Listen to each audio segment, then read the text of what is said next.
We are rolling and ready to go. All right, do me a favor, couple thumbs backward. All right. We'll trip people who walk by. We actually won't. That's not a threat of violence. Counting down in 3, 2, and 1. Welcome into Northwest Stadium for the final time this regular season, the 125th Army-Navy game with Keith Mills. I'm Luke Slabaugh. Keith, no game means more in either of these teams' lives than this one right here, December 14th, here near the nation's capital. 125th game. This rivalry started in 1890. Not sure anybody that started the rivalry had any idea it would evolve into America's game, the biggest game in college football, the only game in college football today, Luke, and there's nothing like it in the country. Army comes in ranked number 22 in the college football playoff rankings. Best O-line in the country, just awarded for the Joe Moore Award. Best rushing attack in the nation. Seems like Navy's got their work cut out for them on the front seven. That is correct. All of the above, yes, but this is a game where you can basically throw the records out. Even though there are 19 players in this game, people talk about the talent level at the service academies.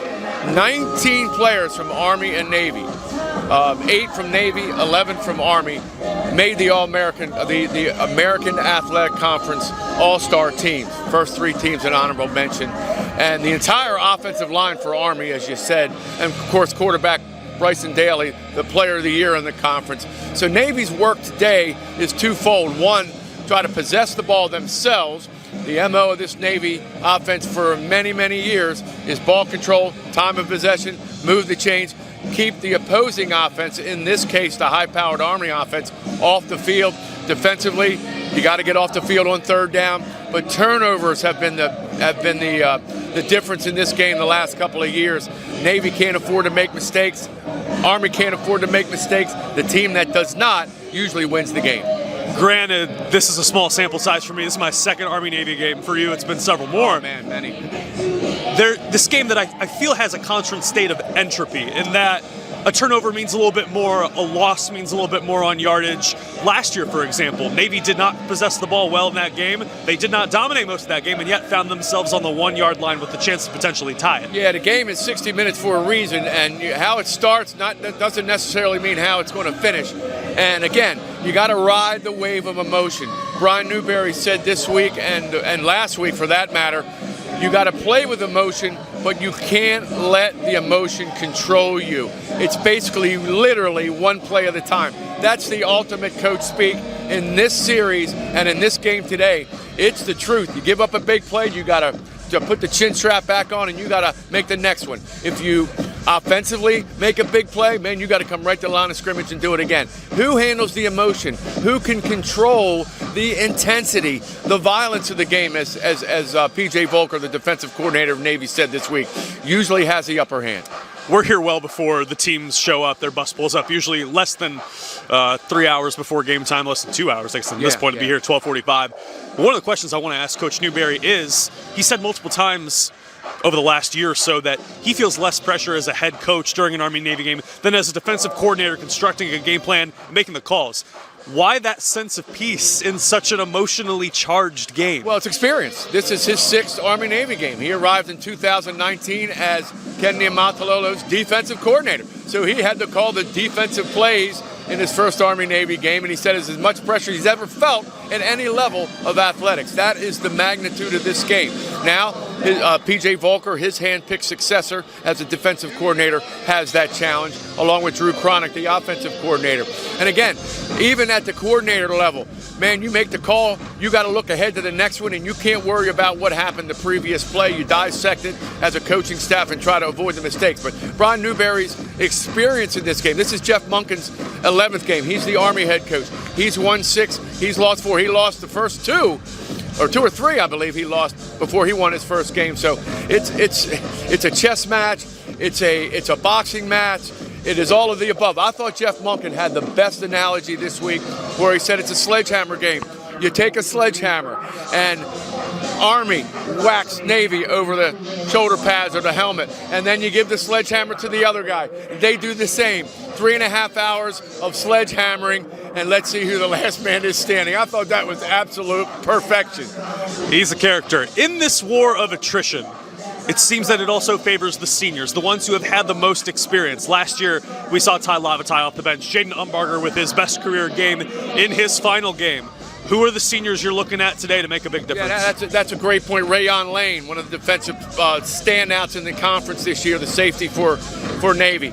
Colin Ramos and Kyle Jacob, the two interior linebackers. Tremendous amount of pressure on those two guys, but if there's two guys that can handle it, it's those two guys. They've been here. Colin Ramos started in this game as a freshman, as a plebe, and in that year, Diego Fagot, one of the best players in the country, made two huge plays in his final Army-Navy game. He had a fake punt for a first down midway through the third quarter, and then he made the final defensive stop on 4th and 2 to preserve the win. It is a senior-dominated game. In 2019, Malcolm Perry's last Army-Navy game, maybe the greatest performance in the history of the Army-Navy game. 300 yards, 3 touchdowns, an unbelievable game for Malcolm. It was shared by a variety of other seniors on that team as well. But senior leadership and senior performance, man, usually in this game makes a difference. You mentioned Diego Fagot in that 2021 game. I was talking with some Army people last night, and they said that the vibes do feel very much like 2021. Navy did not have a strong regular season. However, Army was coming in with a winning record, I believe 8 wins at the time, high and mighty. This Army team just did the unthinkable. First year in the American Conference, crushed Tulane, smoked them up at West Point at Mikey Stadium. Is there an imbalance here? Does that factor in? Even though Navy, this is much different, has had a more successful year and a great resurgent year themselves. Yeah, Navy's had a super year. 8-3, Army 11-1. I think this is the first time this year the teams were ranked together at the same time in over 50 years, which is pretty amazing. With that said, you can't take anything away from what Army did. Did they play the conference schedule that Navy did in terms of strength? Yeah. You can debate that till the cows come home. Maybe not. But you know what? They beat a team that beat Army, that shut them out, or beat Navy 35-0. They beat them pretty good last week in the American Athletic Conference. They have one common opponent, of course, besides Tulane, and that was Notre Dame. Both got handled by the Fighting Irish who are playing in the college playoff. But, man, that means nothing right now. This game comes down to the here and now, to the players who are going to channel their emotion and figure out a way to attack both defenses, which are very good, and both offenses, which are very good. So the coordinators, the head coaches, the captains, the seniors, the talented juniors, it all is thrown in a pot. And then 3.5 hours after the game starts, we'll find out who did the best job. Yeah, this is an atmosphere unlike any other. Here in an NFL venue, you have the nation's best and brightest. Keith, I mean, what are the values that you see in these players and the kids that you've covered for years? No question about it. We are deluged in society today, Luke, with everything wrong about the country and wrong about the young people. Yep. Deluged on social media, deluged on the mainstream media, that what they can't do. Well, what these young men and young women that go to West Point Air Force and the Naval Academy have done is proven that, man, there's a lot of good things going on with the youth in this country. One of the reasons I do this is because I love the mission of the U.S. Naval Academy. I love the young men and women who go to school there. I have a tremendous amount of respect for what they do. Add to that juggling an athletic schedule at the highest level in college sports in our country, and you have a young man or a young woman who is going to be a great leader in this country, whether they fulfill their military obligation or not down the road.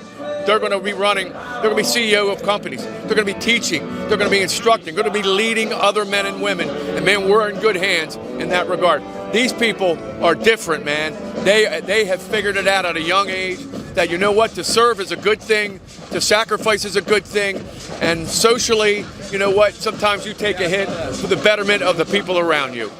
It takes an incredible amount of discipline and integrity to make it this far even and to play in this game. Just to be mentioned in the same sentence, to be in the same venue as the president-elect and the vice president-elect, we believe today. It's going to be, off the record, but it's going to be extraordinary, a great environment, Keith. There's nothing like it. I've been to over 20 Super Bowls. The Baltimore Ravens, the team we cover every week, have won 2 of those. And the Army-Navy game is the most exciting sporting event I've ever been to. I haven't been to World Cup. I've been to the Olympics in the United States. This is the greatest sporting event I've been to because of the mission and because of the brotherhood of the two schools, and the fact that when this game is over, man, the cliche is they go to serve together. Well, the cliche is true, and that's a fact. And some of these guys that are going to be competing today are going to be brothers in arms on the battlefield, and that's legit. And they're walking together right now. They're walking together right now, and there's not enough time for me to explain my emotions. I grew up in the shadow of the Naval Academy, 15 miles from there, in the suburb of Baltimore, and had a chance to see a lot of my friends I went to high school with go to the academy, graduate, do really good things, man. And it's a special, special place. Yeah. Prior to moving here a couple years ago, my experience was just high school kids from East Tennessee and Oklahoma going to Navy or Air Force, and after that, you kind of lost touch with them. They went into their system, and Plebe Summer in and of itself is an adventure. It's an odyssey, and yeah, you get so many different emotional challenges that are unique to the service academies, and I think that's just, to put a button on this, just to be able to tell these stories and to be here is an honor. Yeah, and Army Week, the 2 weeks leading up to this game, we're hearing and seeing a lot of the stories that CBS is doing and we're doing, and every national media outlet's come into the academies, West Point and Annapolis, and they've documented what these kids are all about. Daba Fofana, Colin Ramos, Bryson Daly, you name it. And it's chilling, to be bluntly honest with you. And the opening of the CBS coverage today has become a moment in time in itself, and how the parents of these young men have sacrificed, and how the players have sacrificed, and it's just a unique situation. It's so humbling to be a very, very small part of it. I was catching up with Rob Stone of Fox Sports yesterday, and he said that this game is everything that college football in this country should be. And I'll wrap it up with this. 364 days out of the year, Army Black Knights, live your best life. Hope you do amazing. Best of luck. I want you to do great. Today, you know, they're the enemy. You know, that's the way athletics is. But there is a ingrained mutual respect, right, filtering down all the way from the Secretary of the Navy to the Secretary of the Army. Yeah, is it bragging rights? Hey, the whole Pentagon has got wagers on this game, man. That's where the conflict lies. Here, yeah, it's an emotional game. When it's over, man, whoever sings second will have the upper hand. That's what you shoot for today. But, you know, years from now, man, the Diego Fagos, the Colin Ramoses, the Bryson Dalys, the Rayon Lanes will all be able to share one thing. They played in America's game. The legend lives on. Legally, I am not allowed to place bets for the NCAA. Thank you so much. Tune in to Keith Mills, Scott Wyckoff, Joe Miller on the Navy Radio Network. Kickoff 3 o'clock on CBS. Shout out, of course, to our friend Healing, Pete Medhurst. First time in 27 years not here. Absolutely. Pete is with us in spirit. Those of you that may not know, he's battling a debilitating illness. Got some good news this week. He took a step forward. Hopefully he's listening and watching today, man, but he is always with us here.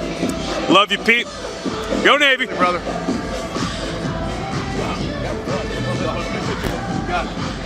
Good stuff. Good stuff. Yep.